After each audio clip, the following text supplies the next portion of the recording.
ابن جوزی نے لکھا ہے سینکڑوں سال پہلے، آج کے کسی عالم کی بات بتاتا تو لوگ انکار کو، سینکڑوں سال کہتے ہیں بلخ میں قحط پڑ گیا، لوگ ہجرت کر کے سمرقند آ گئے، ایک سیدوں کا خاندان بھی آیا، ایک ایسی خاتون بھی آئی جس کے ساتھ 3 بیٹیاں تھی، بیٹا بھی کوئی نہیں، خاوند فوت ہو گیا، مسجد کے ساتھ مہمان خانے بنے ہوتے تھے، وہاں اس نے بچوں کو ٹھہرایا اور نکلی سمرقند میں کہ کوئی آدمی مل جائے، تو وہ سیٹھ صاحب چودھری صاحب کہنے لگے مجھے کیسے پتا چلے گا تو سید ہے، مجھے بتاؤ، کسی کو چوک میں کھڑا کر کے کہا جائے بتاؤ تو کون ہوتا ہے، اس شخص کا کیا اشر ہوتا ہے، کیا حال ہوتا ہے، کہا کیسے پتا چلے گا؟ تو سید زادی نے اپنا پلو کھولا اور اپنے آنسو دونوں آنکھوں سے صاف کیے تو کہنے لگی اللہ تیرا بھلا کرے، میں ثابت نہیں کر سکتی کہ میں حضور کا خاندان، میرے پاس کوئی دلیل نہیں، میں نہیں بتا سکتی، چل ٹھیک ہے، چلی گئی۔ کسی نے بتایا کہ یہاں ایک یہودی بھی رہتا ہے، وہ بڑا سخی ہے، یا آتش پرست ہے، یا پارسی ہے کافر غیر، سخی بڑا ہے، اس کے پاس گئی، بیٹھی رہی، لوگ بیٹھے تھے، جب چلے گئے تو قریب گئی، کہنے لگی مجبور ہوں، پریشان ہوں، غریب نہیں ہوں، کہنے لگا بی بی تجھے کبھی دیکھا نہیں، سمرقند کی اتنی آبادی نہیں، میں سارے شہر، تو کون ہے؟ تو کہنے لگی تعارف نہ ہی پوچھے تو اچھا ہے۔ اس نے کہا چلو اگر پتہ چل جائے تو، کہنے لگی میں مسلمانوں کے نبی کی اولاد ہوں، مسلمانوں، اس نے کہا پیغمبر خدا کی اولاد، اٹھ کے کھڑا ہو گیا، بی بی کو ساتھ لیا، گھر گیا، کہنے لگا جو صاف ستھرا کمرہ ہے نا اسے پھر دھو ڈالو، ایک دفعہ پھر دھو ڈالو، کمرہ دھلایا، صاف کرایا، پھر کہنے لگا بی بی میرے برتن زیادہ صاف ستھرے نہیں، میں نئے نہ خرید کے لا دوں، پھر نئے برتن لایا، پھر اپنے بچوں سے کہنے لگا اونچا نہ بھولنا کہ سیدہ فاطمہ کی شہزادیاں آئی ہیں، یہاں کوئی شخص اونچی بات نہ کرے۔ پھر کہنے لگا بی بی جو میرا بالکل طیب اور حلال رزق ہے نا، یہ اس میں سے لنگر ہے، لیکن چونکہ میں غیر مسلم ہوں، مجھے سلیقے نہیں آتے، جیسا تیسا بھی ہو نا اسے قبول کر لینا۔ خاتون کو کہنے لگا یہ گھر ہے، جب تک جی چاہے یہاں رہنا، اور دیکھنا ہو سکے تو رات اپنے نبی سے سفارش کرنا، میرا بھی کوئی مسئلہ، میری بھی کوئی قبولیت کہیں ہو جائے۔ وہ مسلمان کہلانے والا رات کو سویا، کہتے جنت سجی ہوئی ہے، لوگ جنت میں جا رہے ہیں، لائنیں لگی ہوئی ہیں، نبی پاک لوگوں کو جنت میں بھیج رہے ہیں، میں بھی دوڑ کے لائن میں لگ گیا، فرشتے نے میرا بازو پکڑا، کہا پیچھے ہٹ، تو میں دوڑ کے حضور کی بارگاہ میں گیا، میں حضور سارے جنت میں جا رہے ہیں، یہ مجھے نہیں جانے دیتا۔ نبی پاک نے فرمایا تو کون ہے؟ کہ یا رسول اللہ میں مسلمان ہوں۔ کہتے حضور مجھ سے فرمانے لگے کوئی دلیل ہے تیرے پاس؟ دلیل ہے کوئی تیرے پاس؟ میں چپ کر گیا، فرمایا میری بیٹی ہے تیرے دروازے پر آ ہی گئی تھی تو دلیلیں پوچھنے لگ گیا تھا۔ فرمایا جا دوڑ جا، سویرے آنکھ کھلی تو گلیوں میں ڈھونڈتا پھرتا ہے، تلاش کرتا پھرتا ہے، کونے کونے میں جاتا ہے وہ سادات کا گھرانہ کہاں گیا، ڈھونڈتے ڈھونڈتے اس غیر مسلم کے دروازے پہ جا کے پہچان لیا، تو کہنے لگا خدا کا واسطہ جو تو نے نوکری کی ہے نا ان کی مجھ سے 11 گنا لے لے، یہ سادات کا گھر مجھے دے دے۔ تو کہنے لگا کل تو آتا تو شاید بات اور ہوتی، آج بات اور ہے۔ اس نے کہا مہربانی کر، کہا نہیں کل تو آتا تو معاملہ اور تھا، آج معاملہ آج اور ہے، رنگ بدل گیا ہے، حالات تبدیل ہو گئے ہیں، اب تو دیکھ تاک کے آیا، جا دوڑ جا۔ کہنے لگا نہیں مہربانی کر، دے دے، تو غیر مسلم میں تیرا کیا تعلق؟ کہنے لگا چپ کر، غیر مسلم میں کل تک تھا، کل سے سجدوں سے پیار کیا ہے تو میرے حالات سنور گئے ہیں، وہ جو نظارے تو نے رات خواب میں دیکھے ہیں میں نے جاگتی آنکھوں سے دیکھے ہیں، میں نے جاگتی آنکھوں سے، اور تو نے کسی مفتی پیر عالم کے ہاتھ پہ کلمہ پڑھا ہے، میں نے رات محمد عربی کے ہاتھ پہ کلمہ پڑھا۔ حضرت عمر جب نعرہ لگاتے نا تو کیسر کسرا کانپتے، سفیر آتے روم کے ملنے کے لیے تو کہتے جاؤ عمر نفل پڑھ رہے ہیں، ٹائم کوئی نہیں۔ ایک دن اندر میٹنگ ہو رہی تھی، حضرت عمر میٹنگ میں بیٹھے تھے، آپ کے بیٹے ملنے آئے عبداللہ ابن عمر. ابا جی اندر آ جاؤ. فرمایا دروازے پہ کھڑا ہو, میں ضروری بات کر رہا ہوں, اندر نہ آنا. جناب عبداللہ ابن عمر کہتے ہیں میں دروازے پہ کھڑا ہو گیا. تھوڑی دیر گزری تو امام حسین بھی آ گئے. ایک حدیث میں ایک روایت میں امام حسن کا لفظ بھی ہے. امام حسین آئے, آ کے عبداللہ ابن عمر سے کہنے لگے عمر فاروق اندر ہے؟ تو کہا وہ اندر تو ہے. تو کہا آپ کیوں دروازے پہ کھڑے؟ کہنے لگے ابا جی نے کہا ہے یہاں انتظار کرو, میں کوئی ضروری بات کر رہا ہوں. لیکن شہزادے میرے لیے کہا ہے, میرے لیے, آپ جانا چاہے تو چلے جائے. امام حسین کہنے لگے امیر المومنین کوئی بات کر رہے ہوں گے, میں ظہر کے وقت مسجد میں مل لوں گا, ظہر کا ٹائم آئے گا نا تو میں مسجد میں مل لوں گا. یہ کہہ کے چلے گئے. حضرت عمر باہر آئے تو حضرت عبداللہ ابن عمر سے کہا کہ کوئی آیا تو نہیں؟ عرض کی حضور حسین ابن علی آئے. حسین ابن علی. تو کہا اندر کیوں نہیں بھیجا؟ کہا میں نے کہا تھا بے شک چلے جائیں, لیکن وہ کہہ رہے تھے کہ میں ظہر کے وقت مسجد میں مل لوں گا. تو سیدنا عمر فاروق فرمانے لگے عبداللہ تجھے تیری ماں روئے, حسین کو کیوں واپس بھیجا؟ پھر عمر دنیا داروں کے سامنے ڈٹنا, کھڑا ہونا عمر پہ ختم ہے, لیکن جو اندر کی بات ہے نا, روح کی, جو عقیدت کی بات ہے, جو وفا کا رشتہ ہے, اس کو کون سمجھے؟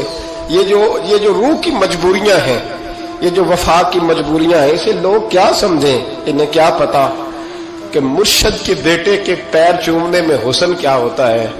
انہیں کیا پتا کہ جب استاد کا بیٹا گھر میں آتا ہے تو دل کرتا ہے مکان بیچ کے اسے دے دیں, اس کے باپ کی نیکیاں بڑی ہیں. جناب عمر فاروق دوڑے گئے, امام حسین کے دروازے پہ دستک دی. امام حسین باہر رکھا, شہزادے یار ملنے آئے تھے, بغیر ملے کیوں آ گئے؟ عرض کی کہ آپ مصروف تھے, آپ کے اپنے بیٹے بھی دروازے پہ کھڑے تھے, تو میں واپس آ گیا. امام حسین کہتے عمر جذبات میں آ گئے, سر سے پگڑی گر گئی, کہنے لگے حسین میرے بیٹے کا اور حسین کا کیا مقابلہ؟ کیا اس کی ماں کا نام فاطمہ الزہرا ہے؟ کیا اس کی نانی کا نام ختیجہ الکبریٰ ہے؟ کیا اس کے نانے کا نام محمد مصطفیٰ ہے؟ اور پھر سر سے پگڑی اتری تھی, اپنے بال زور سے پکڑ لیے, کہنے لگے حسین میں نا مکے میں اونٹ چرایا کرتا تھا اور ڈنڈوں سے مار کھاتا تھا اپنے باپ سے. یہ جو آج ساری دنیا میں عمر کے نعرے لگتے ہیں, یہ تیرے نانے کا صدقہ ہے. شہزادے میری وفا اور میری وفا میں جب تیرا دل کرے نا توڑ کے آ جایا کر. عمر تو لوگ ایک دن امام حسین نے آگے نا جناب فاروق اعظم سے کہا, خطبہ دے رہے تھے, بچوں کی طبیعت شروع میں, پتہ نہیں کیا بات آئی امام حسین کے دل میں, کہنے لگے عمر نیچے اترو, یہ میرے نانا کا ممبر ہے. تو حضرت سیدنا عمر سنو, کبھی میرا بھی بچہ آ جائے تو میں کہتا ہوں اس کو پکڑو یار, بچوں کو تو نہیں نا جمعوں میں مطلب ذکر کیا جاتا, اترنا میرے نانے کا ممبر ہے. جناب عمر اتر کے نیچے کھڑے ہو گئے, تو کہا جا کے اپنے نانے کے ممبر پہ بیٹھ. تو حضرت عمر رو پڑے, کہنے لگے شہزادے میرے نانے کا ممبر ہی کوئی نہیں ہے ہی نہیں, یہ ممبر یہ مصلی یہ تیرے نانے کی شان ہے, میرے نانے کا کوئی ممبر نہیں, تیرے ہی نانے کا ممبر ہے.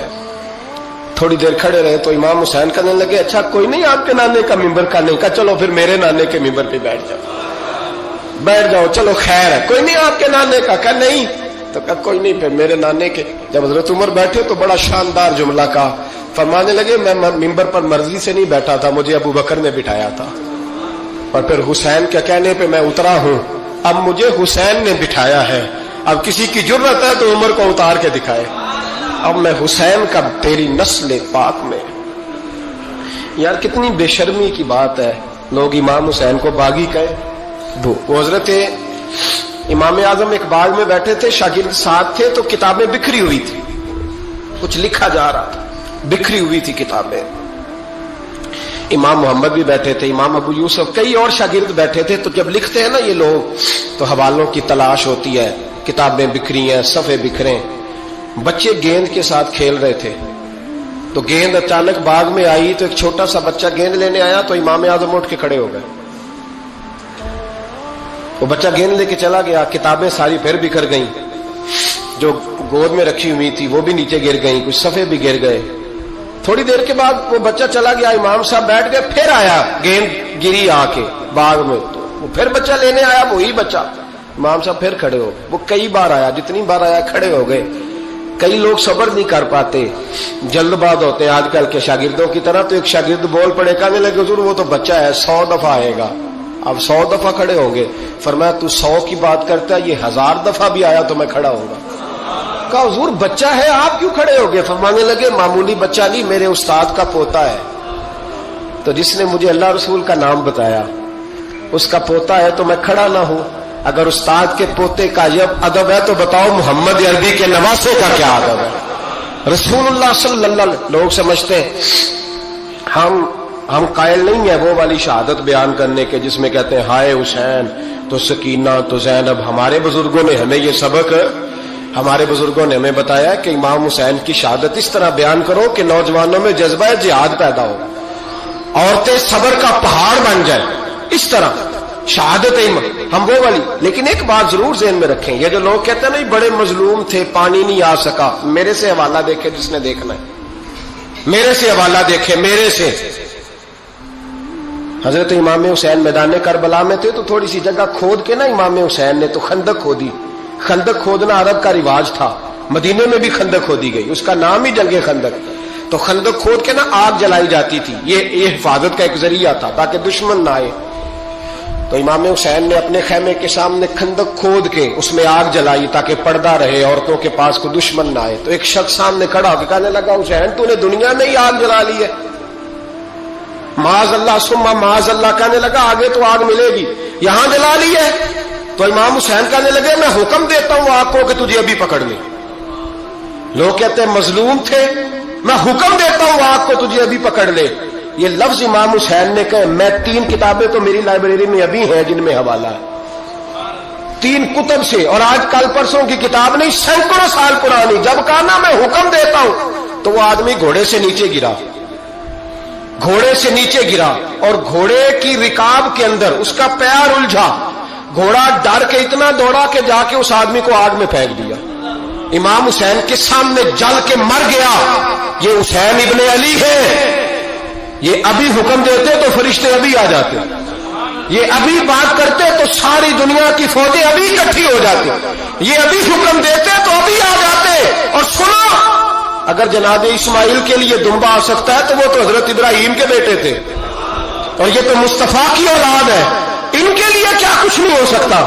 لیکن امام حسین نے پسند کیا تھا کربلا کے جہاد کو, اس کو پسند کیا تھا مولا علی نے, وہ اپنی پسند پہ تھے. کوئی آدمی اس طرح نہ بیان کرے کہ بڑے مظلوم تھے تو بڑی مشکل میں تھے تو بڑا روتے تھے بڑے, اور کوئی شخص ایسی بات. یہاں تو تماشا لگ گیا ہے, تماشا لگ گیا ہے. ایک وہ ہے جو آج کل کہنے بس جی وہ تو 2 شہزادوں کی جنگ تھی, انہیں بھی شرم نہیں آتی, اور ایک ممبروں پہ چڑھے ہوئے ہیں, چہرے پہ داڑھی کوئی نہیں, سر پہ ٹوپی کوئی نہیں, بازاری سا انداز ہے. کبھی دوڑ کے ادھر جاتے ہیں, کبھی بھاگتے ہیں, کبھی کہتے ہیں اونچا بولنا, پیروں پہ کھڑا ہونا. یہ لوگ بیان کریں گے امام حسین کی بات, یہ لوگ بیان کریں گے. بیبیوں کے مصائب پڑھ رہا ہوں, وہ اور بیبیاں ہوتی ہیں جو ہائے ہائے کرتی ہیں, واہ بیلا کرتی ہیں. یہ میرے نبی کا خاندان ہے, یہ میرے نبی کا خاندان ہے, نبی کا خاندان. میں حوالہ دکھاؤں گا, مجھ سے سنو حوالہ. حضرت سیدہ زینب نے سارے جنازے دیکھے, بھتیجوں کو, بھانجوں کو, سب کو شہید ہوتے دیکھا. عورتیں ڈرتی میت کو ہاتھ نہیں لگاتی, چیختی ہیں بیبیاں.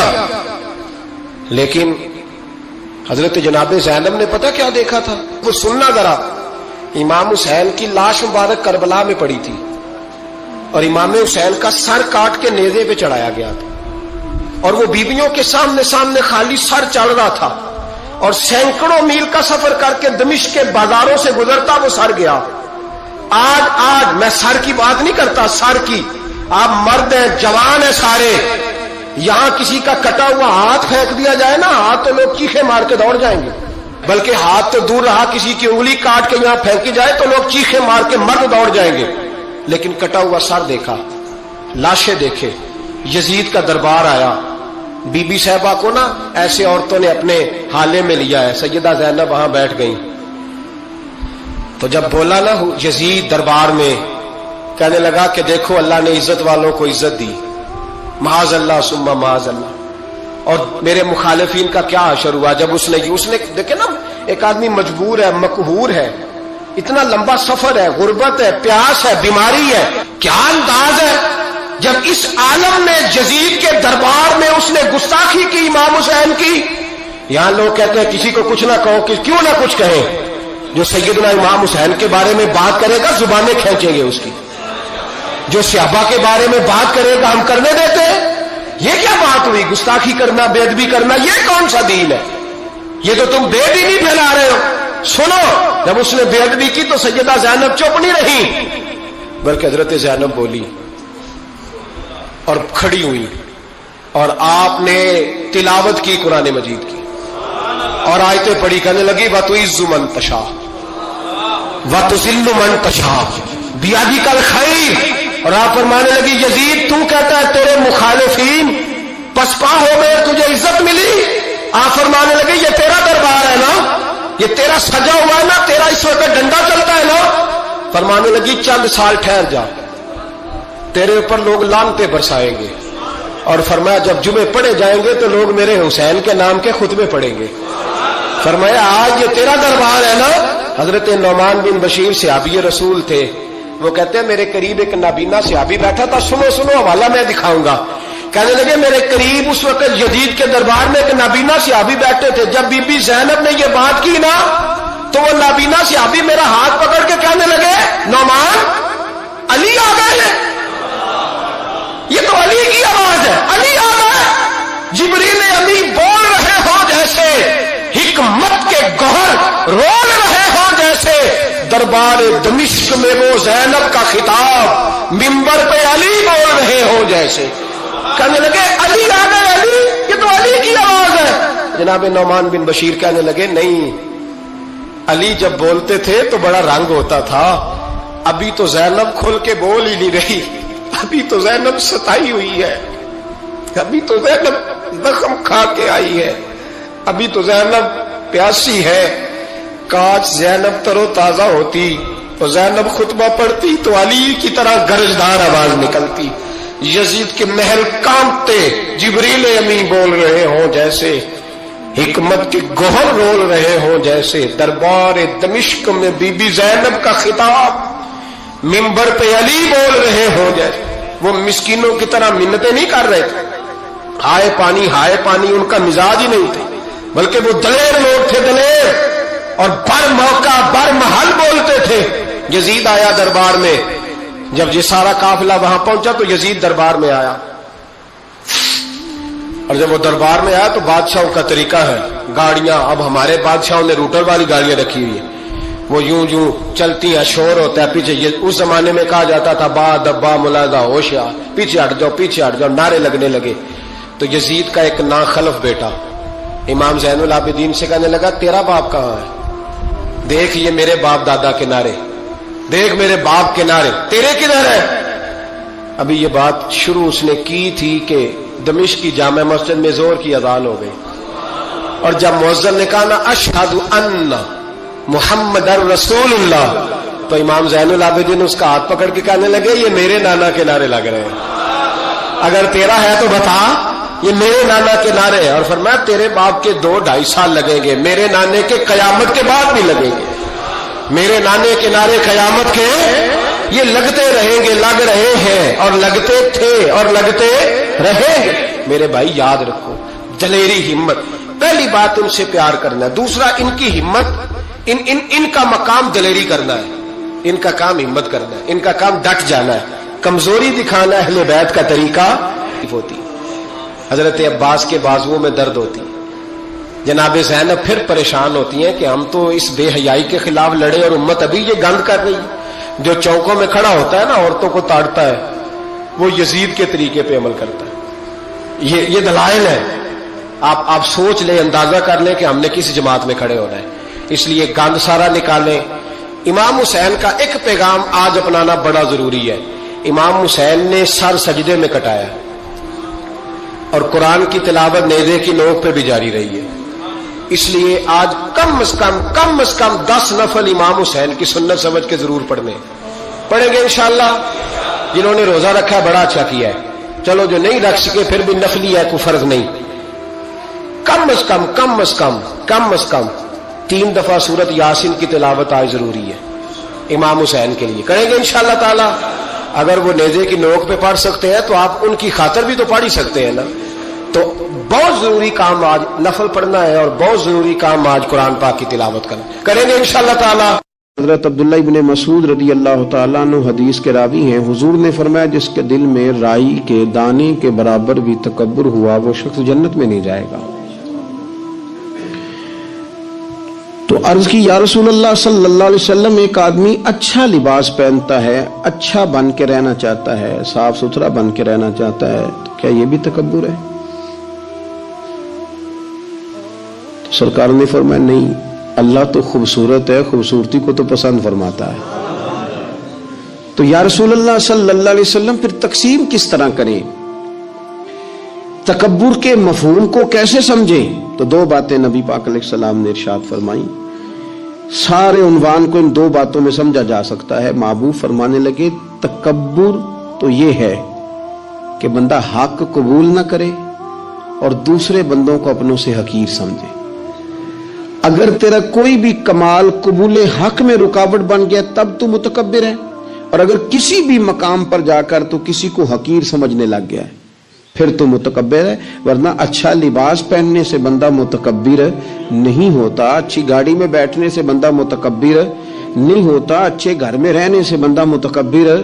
بلکہ حضرت باجید بستامی رحمت اللہ علیہ تو یہاں تک فرماتے ہیں کہ میں نے بہت بڑے بڑے مکانوں میں درویش بستے دیکھے اور میں نے بڑے بڑے جبوں کے اندر تکبر کو ملاحظہ کیا، غرور دیکھا میں نے وہاں.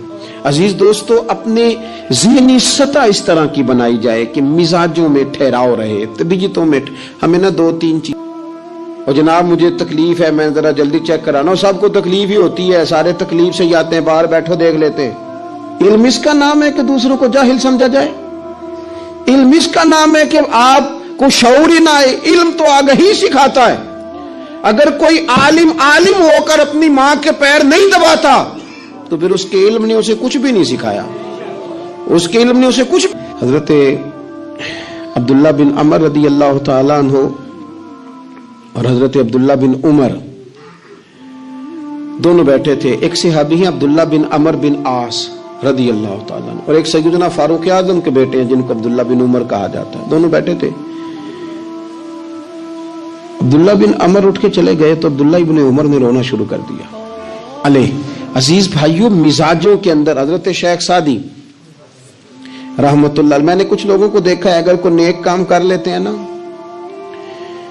تو پھر وہ کہتے ہیں چونکہ میں نے کیا لہذا ساری دنیا فوراً یہ کرے. آپ یہ کیوں نہیں سمجھتے کہ رب نے آپ کو توفیق دی ہے تو آپ عاجز ہو جائیں اللہ کے بندے، آپ عاجزی اختیار کریں. وہ کہتے ہیں چونکہ میں کرتا ہوں لہذا میں اب اتنا بڑا آدمی ہوں تو فلانے فلانے فلانے فلانے بندے تو ٹھیک ہی نہیں.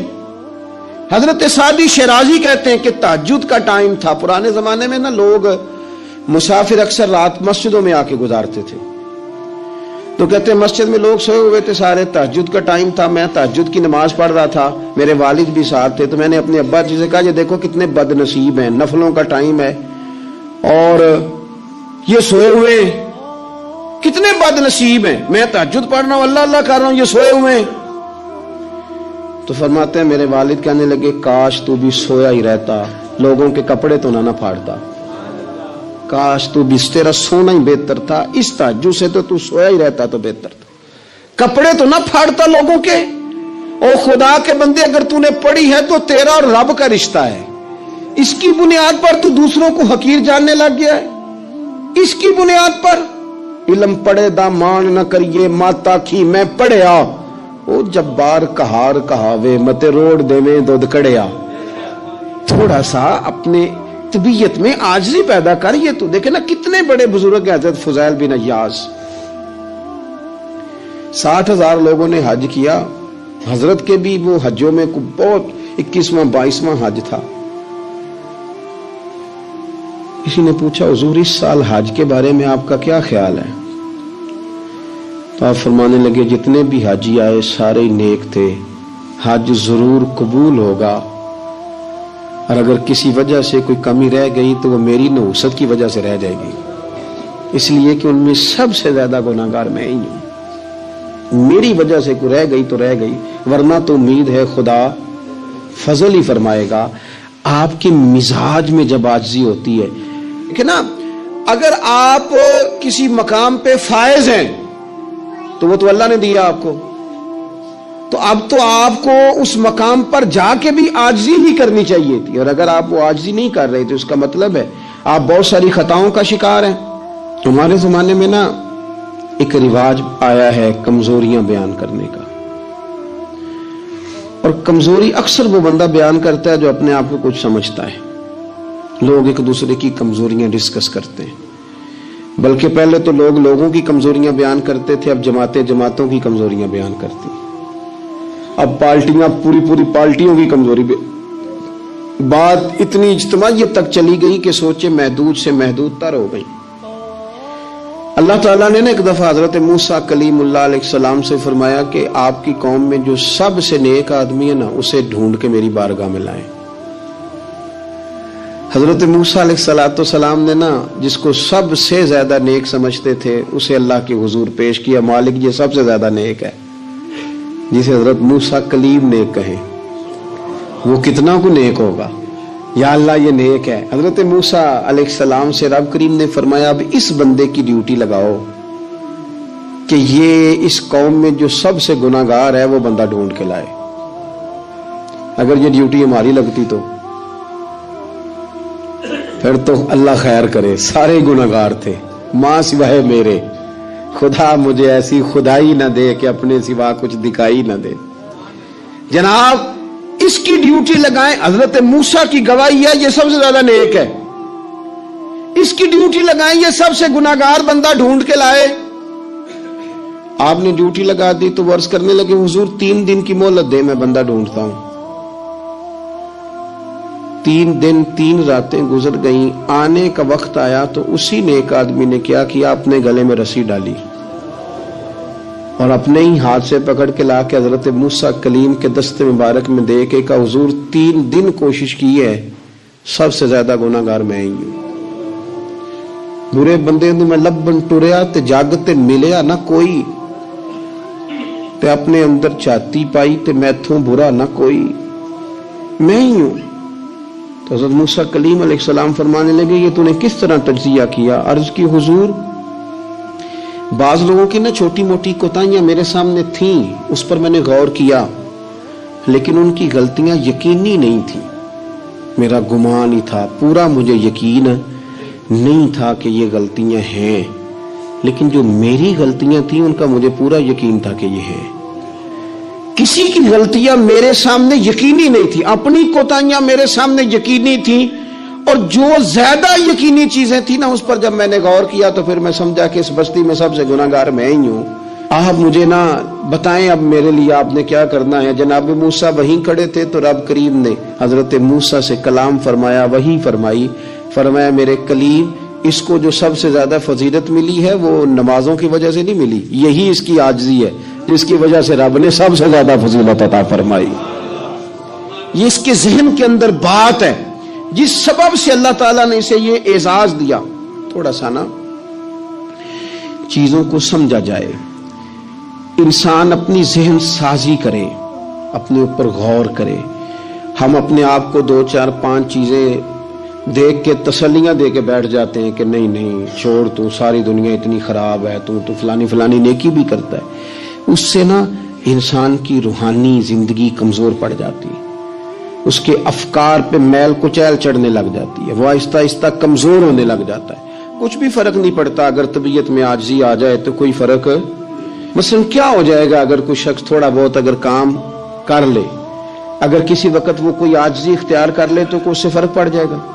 اور میں نے دیکھا سوسائٹی کا یہ ماحول بن گیا، وہ جناب تساں شاہ پر چکے ہیں، اور بڑے اور انداز میں لوگ بات کرتے ہیں، اپنی طبیعتوں پہ بوجھ ڈالا جائے۔ ہمارے ہاں نا ایک لمبی لسٹ ہے ان لوگوں کی جن کی وجہ سے ان کے اپنے تکلیف میں یعنی کیا مثلا کیا کہہ سکتا ہے بندہ؟ داماد کو کہہ سکتا ہے کچھ؟ لیکن اس نے مصیبت کھڑی کی ہوئی ہے. وہ بیٹی کو نواسوں کو لے کے آتا ہے تو دروازے پہ چھوڑ کے چلا جاتا ہے, کہتا ہے اسٹیٹس ہی نہیں میرا. میں ایک جنازے پہ چلا گیا تو قبرستان میں ایک فیملی میں کسی کا انتقال ہو گیا, تو قبرستان میں ان کا داماد اپنے برادر اللہ سے, سالے سے کہہ رہا ہے کہ وہ تم نے تو اپنے ابا کی قبر پہ تختی بھی نہیں لگائی, اتنے بھائیوں تختی بھی نہیں لگا سکتے. وہ کہنے لگا بھائی جان بس وہ مصروفیت رہی ہے, قبر تو پکی کرا دی تھی تو بس تھوڑے دنوں میں لگوا دیتے. وہ بیچارہ نا ادھر ادھر میری طرف بھی دیکھ رہا ہے کہ لوگ سن, اور وہ ڈھٹائی سے باتیں کیے جا رہا ہے کیونکہ وہ داماد ہے, ان کی بیٹی گھر ہے, مفت کی بلیک میلنگ ہے.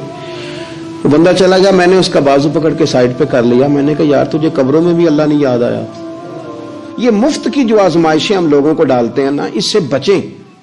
بلا وجہ کہ جناب وہ مجھے پوچھا نہیں تو مجھے جناب دیا نہیں تو میری بھی کوئی حیثیت تھی, آپ اس طرح نہ گنوائیں. ان سے چیزیں چھلکتی ہیں, ان سے محسوس ہوتا ہے کہ آپ چھوٹے آدمی, اس سے محسوس ہوتا ہے کہ ہم کمزور پڑ گئے, ہم نے کس بنیاد پر لوگوں کو لوٹنا اور تاڑنا اور لتاڑنا شروع کر دیا. انسان ہوتا ہے.